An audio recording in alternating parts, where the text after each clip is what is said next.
అందరికీ నమస్కారం అండి.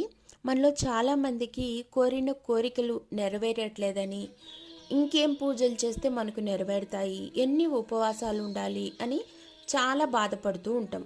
కొన్ని గ్రహ దోషాల వల్ల కూడా మనకు లభించాలనుకునేటివి చేతి వరకు వచ్చి వెళ్ళిపోతుంటాయి. వాటికి చాలా బాధేస్తూ ఉంటుంది కదా. అలాంటి బాధలన్నింటినీ పోగొట్టుకోవడానికి, సమస్త కోరికలు తీరి విజయం లభించడానికి, ధన వస్తు వాహన సకల ఐశ్వర్యములు ప్రాప్తించడానికి, రాక్షసాది గ్రహాలు బాధించకుండా ఉండడానికి ఈ స్తోత్రమును శివుడు పార్వతీమాతకు చెప్పెను. దీనిని నిత్యం త్రికాలమున అనగా ఉదయం, మధ్యాహ్నం, సాయంత్రం ఎవరైతే చదువుతారో వారికి సర్వకార్యసిద్ధి కలిగి అనుకున్న కోరికలు సమస్తము నెరవేరుతాయి. ఈ కవచం బ్రహ్మాస్త్రం వంటిది. సమస్త కోరికలు తీరి విజయం లభిస్తుంది.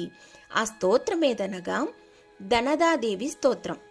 నమః సర్వస్వరూపే చ సమకల్యాణదాయికే మహాసంపత్ప్రదే దేవి ధనదాయై నమోస్తుతే మహాభోగప్రదే దేవి ధనదాయై ప్రపూరితే సుఖమోక్షప్రదే దేవి ధనదాయై నమోస్తుతే బ్రహ్మరూపే సదానందే సదానందస్వరూపిణి ధృతసిద్ధిప్రదే దేవి ధనదాయై నమోస్తుతే ఉద్యత్ సూర్యప్రకాశాభే ఉద్యద్దాదిత్యమండలే శివతత్వం ప్రదే దేవి ధనదాయై నమోస్తుతే విష్ణురూపే విశ్వమతే విశ్వపాలనకారిణి మహాసత్వగుణేనంతే ధనదాయై నమోస్తుతే శివరూపే శోభానందే కారణానంద విగ్రహే విశ్వసంహారరూపే చ ధనదాయై నమోస్తుతే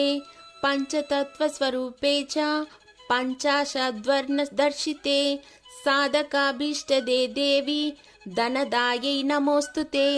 ఇది ధనదాదేవి స్తోత్రం కవచం అని చెప్పచ్చు. త్రికాలంలో చదివి సమస్త కోరికలు నెరవేర్చుకొని సంతోషంగా ఉండండి. ధన్యవాదములు.